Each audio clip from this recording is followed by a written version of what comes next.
para cualquiera. Hay que tener mucho estómago y ningún miedo a las alturas. Como estos obreros especializados, los Gurkhas.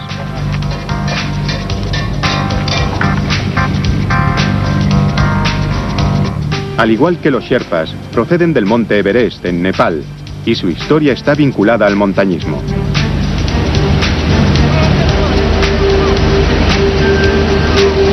A mano y con ganchos, los Gurkhas guían las ruecas y los enormes cables de acero de una torre a otra.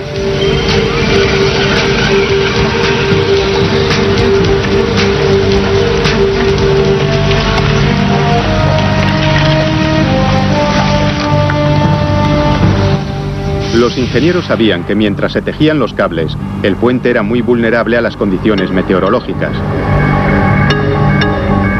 Si llegara de pronto un tifón, lanzaría cientos de filamentos por el aire como si fueran látigos.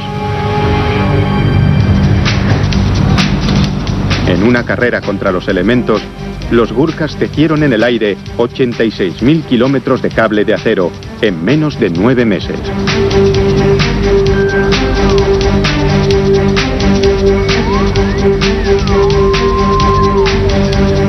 Una cantidad suficiente como para rodear más de 2 veces la Tierra.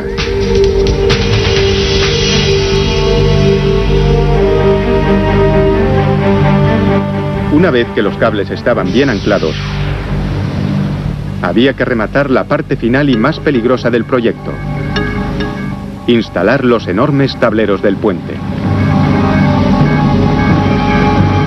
Cada sección prefabricada pesa 900 toneladas y para su instalación tuvieron que ser izadas 60 metros desde una barcaza situada en el agua.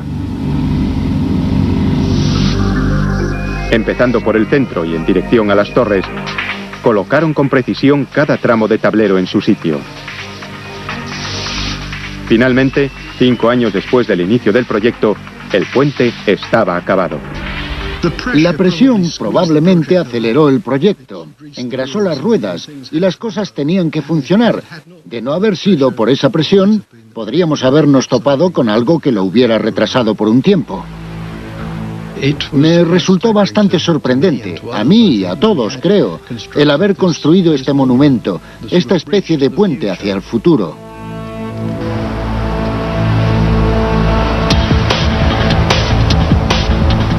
La finalización del puente y del túnel aportaba los 2 enlaces cruciales de la ruta entre la ciudad y el nuevo aeropuerto. Pero ahora, los 2 enlaces tenían que ser conectados entre sí. Eso suponía hacer 2 nuevas autopistas en uno de los lugares más congestionados del planeta.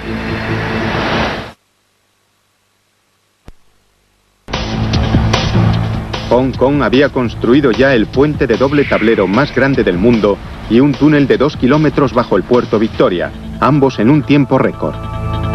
Ahora había que construir las arterias que los enlazarían.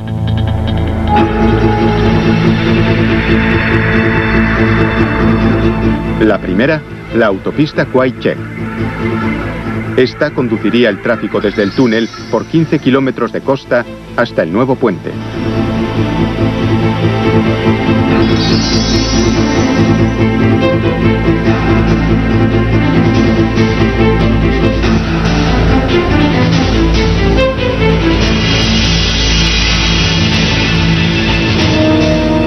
Para poder mantener abierto el congestionado puerto de Kowloon, los ingenieros tuvieron que hacer la nueva autopista por encima de otra ya existente de 15 carriles. Y eso no fue todo. Para minimizar las retenciones, los operarios trabajaban solo de noche.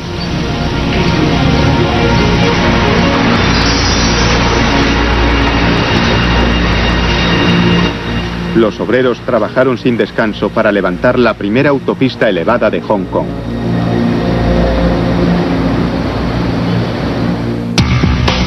Mientras tanto, la otra autopista, el eslabón final de la cadena, también estaba en construcción. Esta carretera de 12 kilómetros, llamada autopista Nord-Lantau, llevaría el tráfico desde el puente al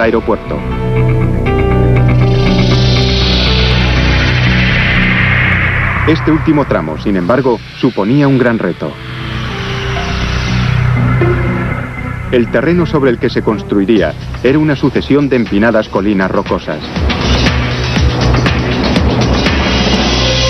Los ingenieros encontraron una solución novedosa.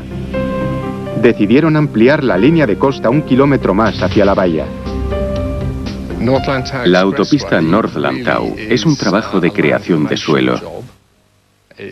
Fue necesario dragar un montón de material blando del lecho marino, construir 9 kilómetros de malecones y después añadir 25 millones de metros cúbicos de suelo nuevo tras el malecón.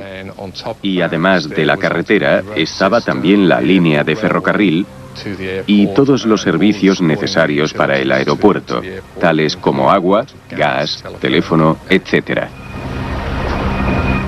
Los constructores arrojaron más de 23 millones de toneladas de roca al océano.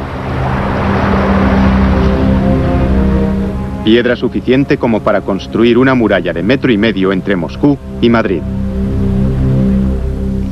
A consecuencia del alto grado de actividad, realizamos en casi 5 años el trabajo que habríamos realizado en 10 o 15. Cuando este enlace estuviera finalizado, la ruta estaría acabada. Una nueva vía, situada en una isla artificial, que se abría paso desde el aeropuerto, recorriendo una autopista costera de 12 kilómetros, atravesando uno de los puentes colgantes más largos del mundo, cruzando una autopista elevada de 10 kilómetros y pasando por un túnel submarino hasta llegar a Hong Kong. Sería un logro asombroso. Y sin embargo, no sería suficiente. La nueva ruta era perfecta para coches y camiones, pero no servía para los 2,5 millones de personas que usan el metro.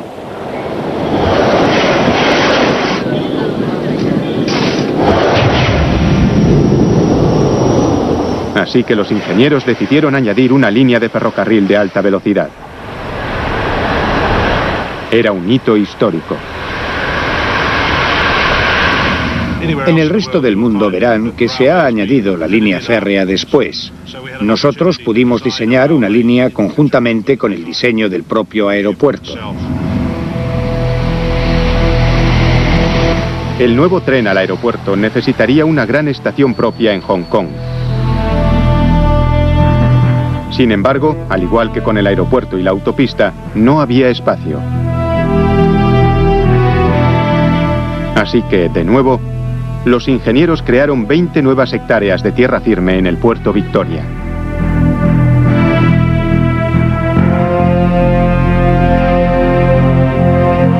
En solo 2 años, la nueva estación estaba acabada.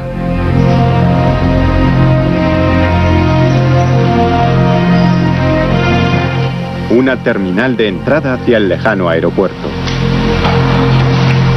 Aquí, los pasajeros podían facturar ya sus equipajes y disfrutar de un viaje de 20 minutos bajo el puerto, a través de puentes, bordeando la costa, hasta llegar al andén de una de las terminales de pasajeros más grandes del mundo.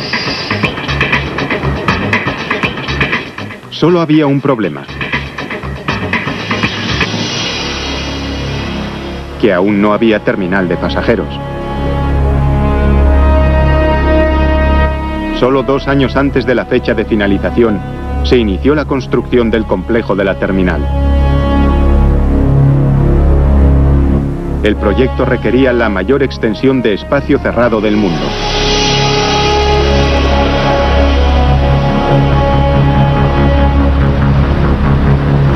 Pero cuando empezaron a trabajar en los gigantescos cimientos de la terminal, realizaron un terrible descubrimiento. Las mareas hacían que el agua penetrara por los cimientos. Si no se corregía, aquella agua haría que la terminal se derrumbara con sus 500.000 metros cuadrados de extensión. Los ingenieros sabían que no podían luchar contra las mareas.